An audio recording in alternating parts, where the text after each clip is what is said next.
శ్రీ గురుభ్యో నమః. అక్బర్ బీర్బల్ కథల్లో భాగంగా ఇప్పుడు మనం చెప్పుకోబోయే కథ పేరు అడవి మొక్కలు. ఈ కథ ఏమిటి అంటే, ఒకసారి అక్బర్ చక్రవర్తి అడవికి వేటకు వెళ్ళినప్పుడు కొండ జాతికి చెందినటువంటి స్త్రీలు ఎవ్వరి సహాయం లేకుండానే కట్టెలు కొట్టడం, రాళ్ళు ఎత్తడం వంటి ఎన్నో కఠినమైన పనులు చేయడం చూశాడు.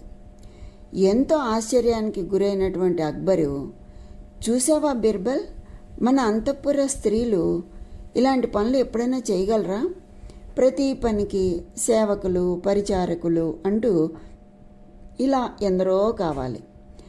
దీనికి కారణం మన స్త్రీలను మనం ఎక్కువగా గారాబం చేయటమే. అందుకే వాళ్ళల్లా మరీ నాజుగ్గా తయారవుతున్నారు అన్నాడు. ఆ తర్వాత అక్బర్ కోటకు తిరిగి వెళ్ళాక కూడా ఈ విషయమే మహారాణితో చర్చిస్తూ ఆమెను ఎగతాళి చేశాడు. దాంతో రాణి మనసు బాగా గాయపడింది.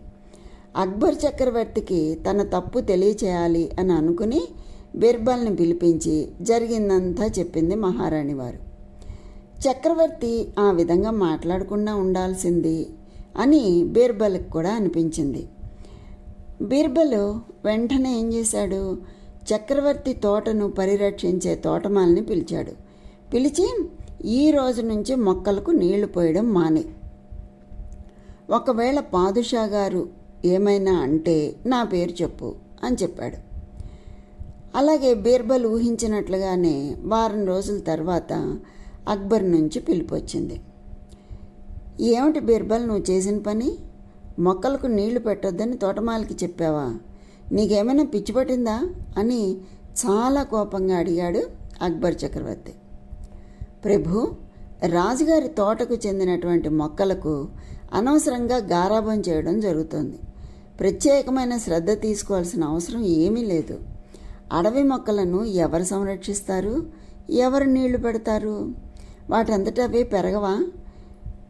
చూడండి, రేగిపళ్ళు, నేరేడు పళ్ళు ప్రత్యేకమైన శ్రద్ధ లేకపోయినా ఎంతో మధురంగా ఉండవా? మరి అలాంటప్పుడు ఈ మొక్కలకు నీళ్లు పోయకపోతే బతకలేవా అని నెమ్మదిగా చెప్పాడు. అక్బర్ ముఖం కోపంతో ఎర్రబడింది. నీకు మతి ఉండి మాట్లాడుతున్నావా? ఎంతో నాజుగ్గా పెంచుకుంటున్నటువంటి మొక్కలను అడవి మొక్కలతో పోలుస్తావా? కాస్త గట్టిగానే అరిచాడు అక్బర్. క్షమించండి ప్రభు, నేను మతి ఉండే మాట్లాడుతున్నాను. మీరు కొండజాతి స్త్రీలతో అంతఃపుర రాణులను పోల్చినప్పుడు నాకు ఈ ఆలోచన వచ్చింది. చేతులు జోడించి చెప్పాడు బీర్బల్. దాంతో అక్బర్ చక్రవర్తికి తన తప్పు ఏమిటో తెలిసి వచ్చింది. చూసారా, ఎంత చాకచక్యంతో, ఎంత చక్కగా రాజుగారు చేసిన తప్పు తెలిసి వచ్చేలా చేశాడో చూడండి. అది తెలివితేటలు, అది చాకచక్యం, అది ఓర్పు, నేర్పు అంటే. ఇవే పిల్లలకి చిన్నప్పటి నుంచి మనం నేర్పించాలి. అది కూర్చోబెట్టి చెబితే వచ్చేది కాదు. ఇలా కథల ద్వారా చెప్తేనే పిల్లలు ఇవన్నీ కూడా నేర్చుకుంటారనమాట. కనుక ఇంత మంచి కథని ఈరోజు మనం చెప్పుకున్నాము.